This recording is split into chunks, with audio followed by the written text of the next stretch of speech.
ఏదైతే ఉన్నత చదువులు చదవడం కోసం దేశాలు దాటు వెళ్తూ ఉంటారు. ప్రతి ఒక్కరు కూడా ఇండియా నుంచి తమ చదువుని ఇంకా పెంచుకోవడం కోసం ఎంబీఏ, ఎంఎస్ చేయడానికంటూ విదేశాలు వెళ్తూ ఉంటారు. అలాగే మన తెలుగు రాష్ట్రం నుంచి ఏదైతే మన తెలంగాణ బిడ్డ హైదరాబాద్ వాసి ఏదైతే శ్రీజ వర్మ చికాగో వెళ్ళడం జరిగింది. తన ఎంఎస్ చేయడానికి వెళ్ళింది. దాదాపు 3 సంవత్సరాలు గడిచిపోయింది. సో జాబ్ ట్రయల్స్లో ఉంది. ఇది సంఘటనలో ఈవినింగ్ టైంలో ఏదైతే వారు డిన్నర్ చేయడానికంటూ ఈవినింగ్ బయటకు వెళ్ళడంతో ఒక ట్రక్ ప్రమాదవశాత్తు గుద్దడంతో శ్రీజ వర్మ అక్కడికక్కడే చనిపోయింది. ప్రస్తుతం మనం గండి మైసమ్మలో ఉన్న వారి తండ్రి నివాసం దగ్గర ఉన్నాం. వారి తండ్రితో మాట్లాడించే ప్రయత్నం చేద్దాం. ఏమంటున్నారు ఏంటనేది. ప్రస్తుతం వాళ్ళ తండ్రి కూడా మనతో పాటు ఉన్నారు. మాట్లాడించే ప్రయత్నం చేస్తాను. సార్, చివరిసారిగా శ్రీజతో మీరు ఎప్పుడు మాట్లాడారు? ఈ సంఘటన జరిగిందని మీకు ఎప్పుడు చెప్పారు? ఎవరు చెప్పారు? హర్ష అని వాళ్ళ ఫ్రెండ్. అతను నేను ఎన్నిసార్లు మా బిడ్డ కాల్కి చేసినా కానీ వాళ్ళు రెస్పాండ్ కాలేదు ఎవరు. తర్వాత మళ్ళీ వాళ్ళే కాల్ చేశారు. కాల్ చేసి ఇట్లా యాక్సిడెంట్ అయిందని చెప్పారు. చెప్పి 10 minutes తర్వాత మళ్ళీ కాల్ చేస్తాను ఆ బాబా పెట్టేసిండు. తర్వాత మళ్ళీ నేను కాల్ చేస్తే 5 minutes తర్వాత మళ్ళీ అతను కాల్ చేసి ఇట్లా సారీ అంకుల్ అని చెప్పేసి. సుమారుగా ఎన్ని గంటల సమయానికి మీకు ఫోన్ వచ్చింది? అంటే నిన్న జరిగిందంటే ఈరోజు ఎన్ని గంటలకు ఫోన్ వచ్చింది? ఏమని చెప్పారు? ముందుగా ఎవరి ద్వారా ఇన్ఫర్మేషన్ వచ్చింది మీకు? జరిగిన తర్వాత 10 minutesకే నాకు ఇన్ఫర్మేషన్ వచ్చింది. అంటే నేను కంటిన్యూ కాల్ చేస్తున్నా.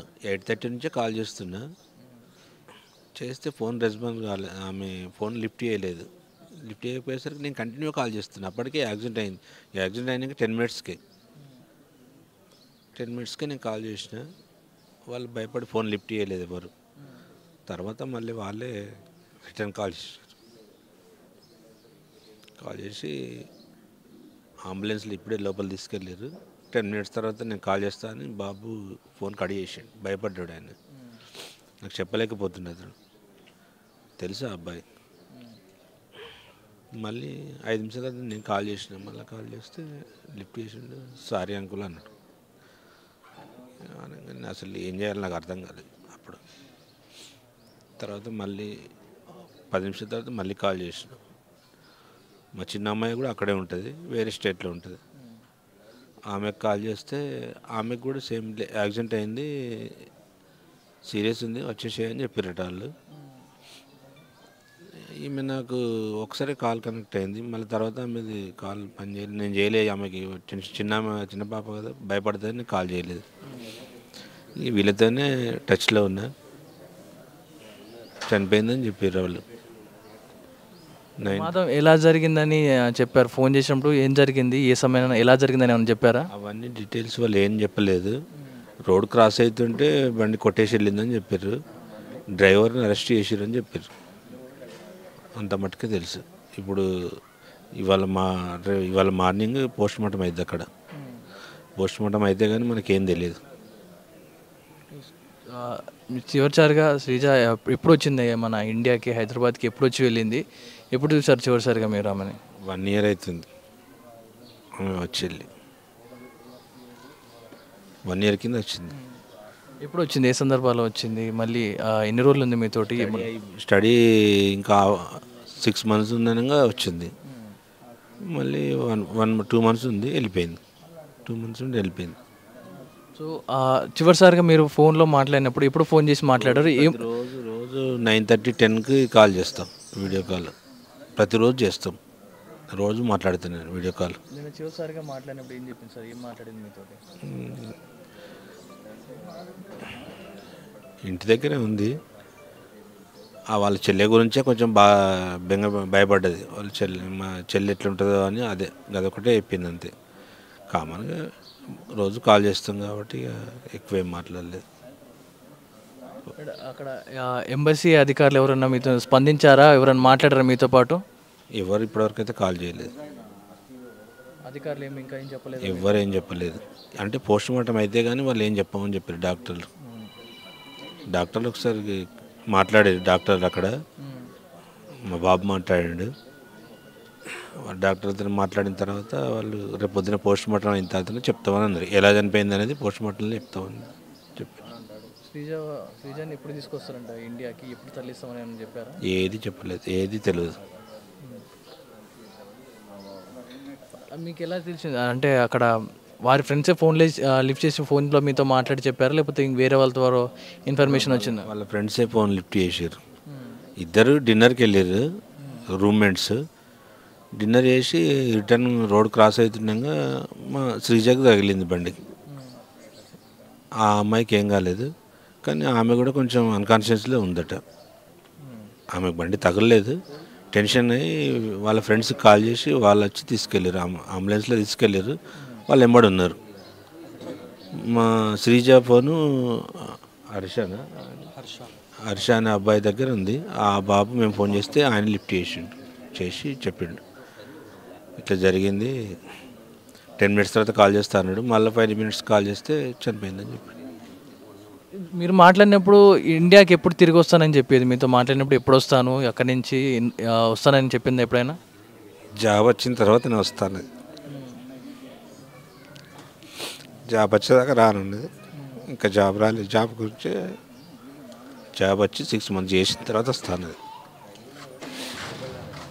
సుమారుగా 3 సంవత్సరాలు అవుతుంది అంటారు ఇక్కడి నుంచి వెళ్ళి అక్కడ పని చేస్తూ. వెళ్ళింది 3 years అవుతుంది, మధ్యలో 1 year అవుతుంది వచ్చి వెళ్ళింది.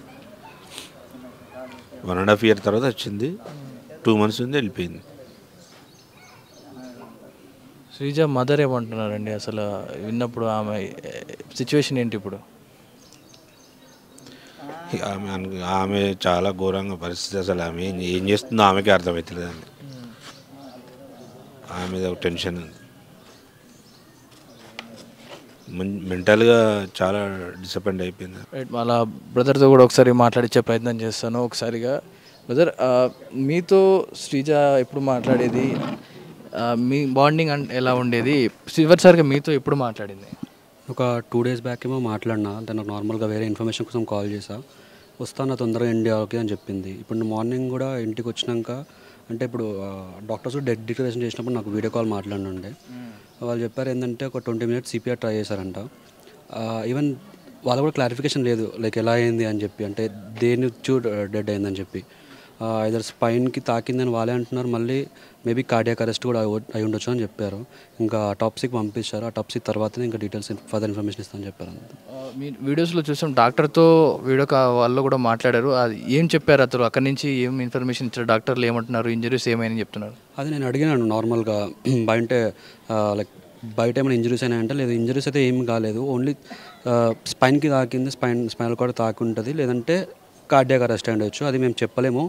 ఒక 4 doctors ఏమో మాట్లాడారు, వాళ్ళు ఏం చెప్తలేరు అసలు. యాక్చువల్గా వాళ్ళు ఏమన్నారంటే రేపు అటాప్సీ వచ్చినాక పోస్ట్మార్టం అయినాకనే మేము చెప్తా అని చెప్తున్నారు వాళ్ళు. సో అక్కడ ఏదో జరిగిన ఫ్రెండ్స్ కానీ చూసినప్పుడు, సంఘటన చూసినప్పుడు కానీ, అంటే ఎలాంటి హిట్, అంటే తగిలినప్పుడు ఎక్కడ తగిలిందంటే దెబ్బ, అంటే అతను డ్రైవర్ పూర్తిగా నిర్లక్ష్యమా, లేకపోతే ఏదైనా కావాలని జరిగిన ప్రయత్నం అంటారా? ఎలాంటి అనుమానాలు ఉన్నాయి? అనుమానం అంటే అర్థం కావట్లేదు. యాక్చువల్గా అక్కడ ఉన్న రూల్స్ ప్రకారం అయితే అసలు యాక్సిడెంట్స్ అవ్వద్దు, జస్ట్ నార్మల్గా రోడ్ క్రాస్ చేస్తుంది అన్నారు. యాక్చువల్లీ ఇద్దరు ఉన్నారు, ఒక అమ్మాయి వాళ్ళ ఫ్రెండ్, ఈమె.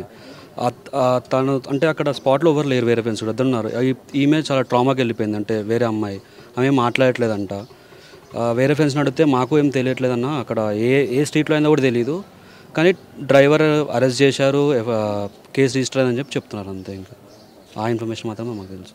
ఏమైనా CCTV ఫుటేజ్ లాంటి బయటకు వచ్చే ఛాన్స్ ఉందా? అక్కడ లీగల్ టీం ఏమైనా మాట్లాడారు మీతోటి? లేదు, ఇంకా ఓన్లీ డాక్టర్స్తో తప్ప ఇంకొకరితో మాట్లాడింది మేమేం లేదు. వాళ్ళు ఓన్లీ డెడ్ డిక్లరేషన్ ఇచ్చిన తర్వాత లాస్ట్కి ఒకసారి మా చెల్లి ముఖం చూపించిన తర్వాత ఇంకా అప్పుడు కాల్ కట్టినాక వాళ్ళకి నెక్స్ట్ ఫర్దర్ చేశారు అనుకుంటా. వీడియో కాల్లో చూపించారా? అడిగాను, చూపిమండి, చూపించారు, ఫేస్ చూపించారు. ఫేస్ మీద కూడా మాకు ఎటువంటి మార్క్స్ లేవు, లైక్ బ్లడ్ స్టెయిన్స్ లేవు, ఏమీ లేవు. సో తగిలినప్పుడు సుమారుగా ఏదో ఒక ఇంజూరీ అయ్యే ఉంటుంది, అంటే స్పైనల్ బ్రేక్ అయిందని చెప్తున్నారు డాక్టర్లు. నేను అదే అడిగిన. ఇప్పుడు జనరల్గా ఇప్పుడు మనకి ఏం బ్రేక్ అయినా మాకు లైక్ బ్లడ్ స్టెయిన్స్ ఉండాలి, బ్లడ్ స్టెయిన్స్ ఏం లేవు. ఫేస్ ఒక్క చూపించారు. నేను అడిగిన అసలు ఏం హిట్ చేసిందంటే వాళ్ళ దగ్గర కూడా ఇన్ఫర్మేషన్, ప్రాపర్ ఇన్ఫర్మేషన్ లేదు డాక్టర్స్ దగ్గర కూడా. వాళ్ళు ఏమన్నారంటే ఓన్లీ స్పైన్కి తాకుండొచ్చు, లేకపోతే కార్డియాక్ అరెస్ట్ అండి, అది ఒక్కటి తప్ప ఇంకా వాళ్ళు కూడా ఏం చెప్పట్లేదు. వాళ్ళ ఫ్రెండ్స్ కూడా అడిగితే అసలు అది ఎక్కడైందో యాక్సిడెంట్ కూడా వాళ్ళు కూడా చెప్పట్లేరు. ఇంకా మాకు కరెక్ట్గా ప్రాపర్ ఇన్ఫర్మేషన్ లేదు చెప్పాలి అంటే.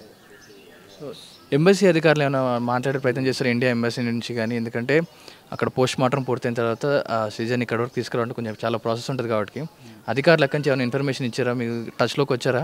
లేదు, ఎవరు టచ్లోకి రాలేదు. నేనే అడిగాను వాళ్ళ ఫ్రెండ్స్ని, వాళ్ళ ఎంబసీ ప్రాసెస్ స్టార్ట్ చేసినా అని చెప్పారు. ఇంకా తెలియదు మరి ఇంకా నెక్స్ట్ ఫర్దర్గా ఏమవుతుంది. సో చివరిసారిగా మాట్లాడినప్పుడు శ్రీజ తోటి ఏం మాట్లాడింది, అక్కడ ఉన్న సిచ్యువేషన్స్ గురించి ఏమైనా మాట్లాడేదా? ఎందుకంటే ఇప్పుడు చూసుకుంటే ఇండియాకి అమెరికా కొంచెం క్లాషెస్ వస్తూ ఉన్నాయి ఎకానమిక్గా, సో అక్కడ ఉండొద్దు తిరిగి ఇండియాకి వచ్చి అని ఏమైనా చెప్పడం సజెషన్స్ ఇచ్చారా మీకు?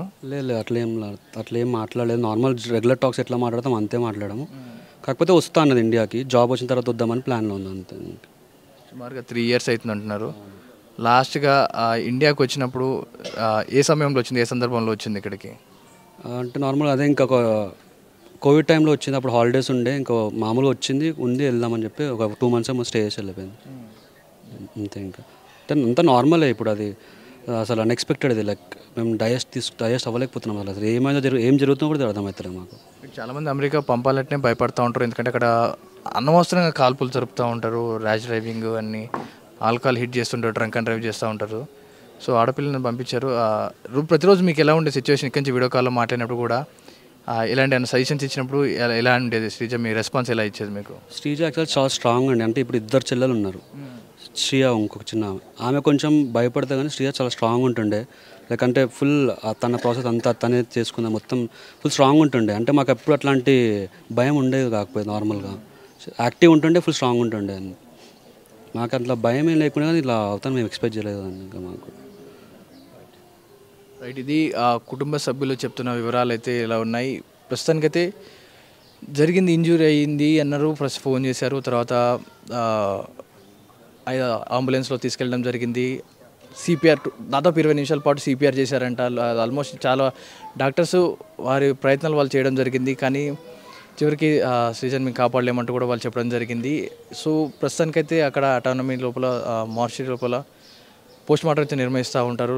అదంతా అయిపోయినాక ప్రాసెస్ అన్ని చేశాక ఎంబసీ నుంచి శ్రీజన్ అయితే మనకు హైదరాబాద్కు పంపడం జరుగుతూ ఉంది. ఇది పేరెంట్స్ మాట్లాడుతున్న విషయాలు. చదువుకుందామని వెళ్ళి అక్కడ స్థిరపడదాం, లేకపోతే కొంచెం ఉన్నత స్థానాలకు వెళ్ళాలి అని ఆశపడి ఎంతో కష్టపడి ఇక్కడ చదివి ఫారెన్ దేశం కానీ దేశం, ప్లేస్ కానీ ప్లేసు, భాష కానీ భాష, ఇలాంటి ప్లేసెస్కి వెళ్ళి అక్కడ దాదాపు 3 సంవత్సరాలు అవుతుంది అక్కడ ఉండి. అంటే ఎంతమందితో మాట్లాడి ఉంటుంది, ఎంతమందితో పోరాడి ఉంటుంది, ఎన్ని చూసుంటుంది, అక్కడ ఇంత చదువులు ఉంటుంది. సో అకాల మరణం అంటే సడన్గా డెత్ అనేది చెప్పి రాదు, ఒక్కసారిగా అలా వచ్చి ఇలా తీసుకెళ్ళిపోయింది.